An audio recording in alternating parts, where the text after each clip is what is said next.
تو گویا کہ بس اوقات عمل نہیں ہے لیکن صرف ایک چاہت اور کوشش ہے، اللہ تبارک و تعالی اس بنیاد پر بھی اس کو اجر و ثواب عطا کر دیتے ہیں۔ اور بس اوقات عمل ہوتا ہے لیکن خلوص نیت نہیں ہے تو اللہ تبارک و تعالی اس عمل کو کالعدم کر دیتے ہیں،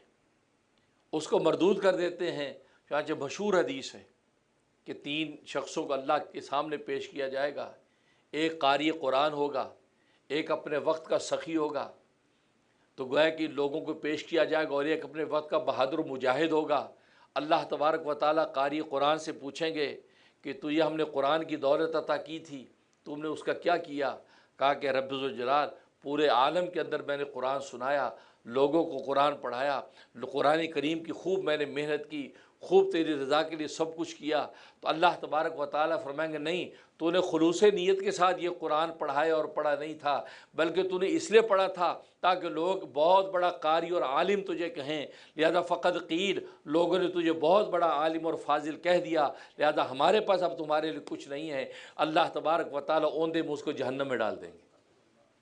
باوجود اتنے بڑے عمل کے اللہ تبارک و تعالیٰ کے وہ عمل کالعدم، کیونکہ خلوص نیت نہیں ہے، اخلاص کامل نہیں ہے، تو اللہ تبارک و تعالیٰ اس کو رد کر دیا۔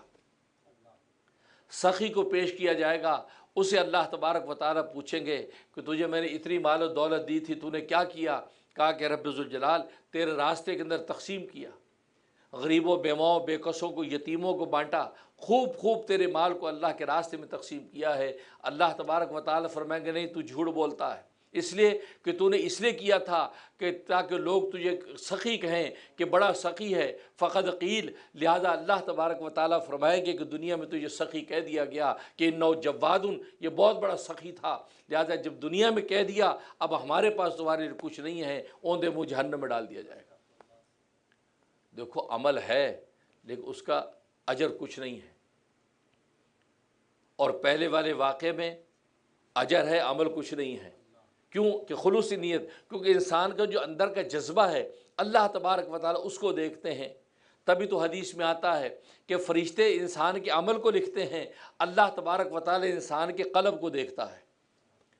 چنانچہ کل روز قیامت نامہ اعمال پیش کیا جائے گا، بہت سے اعمال جب فرشتے رکھیں گے اللہ تبارک و تعالیٰ اس کو کالعدم کر دیں گے، تو ملائکہ کہیں گے رب ذوالجلال اس کے تو اتنے تہجد ہیں، اتنے نوافل ہیں، اتنے اذکار ہیں، اتنے صدقات ہیں، یہ آپ نے سارے کالعدم کر دیے۔ تو اللہ تبارک و تعالیٰ فرمائیں گے اے میرے فرشتوں، تمہاری نظر اس کے عمل پر تھی، میری نظر اس کے قلب پر تھی،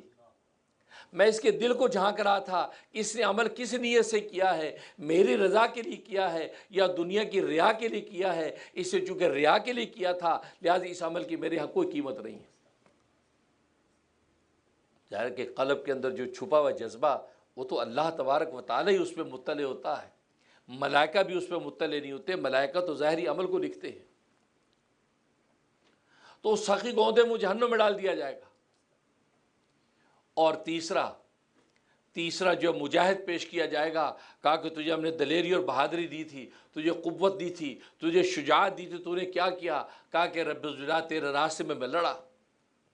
تیرے راستے میں نے جہاد کیا، تیرے راستے میں نے قتال کیا، تیرے راستے کے اندر میں نے یہ اپنی جان قربان کر دی۔ اللہ تبارک و تعالیٰ فرمائے گا نہیں، تو جھوٹ بولتا ہے، تو نے اس لیے کیا تھا تاکہ لوگ تجھے کہیں انہ جریر، یہ بڑا بہادر اور دلیر ہے، تو اپنے دلیر اور بہادر ثابت کرنے کے لیے تو نے یہ سب کچھ کیا تھا۔ فقط قیل، لہذا دنیا میں تجھے بہادر کہہ دیا گیا، اب ہمارے پاس تیرے لیے کچھ نہیں ہے، اوندے منہ جہنم میں ڈال دیا جائے گا۔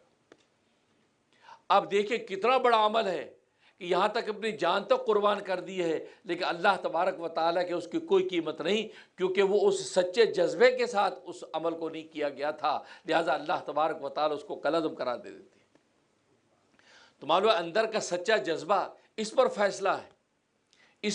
ہے، اور سچے جذبے سے جب انسان کو عمل کرتا ہے، عمل مکمل نہ بھی ہو تو اللہ تبارک و تعالیٰ اس عمل کا اجر اس کو عطا کر دیتے ہیں۔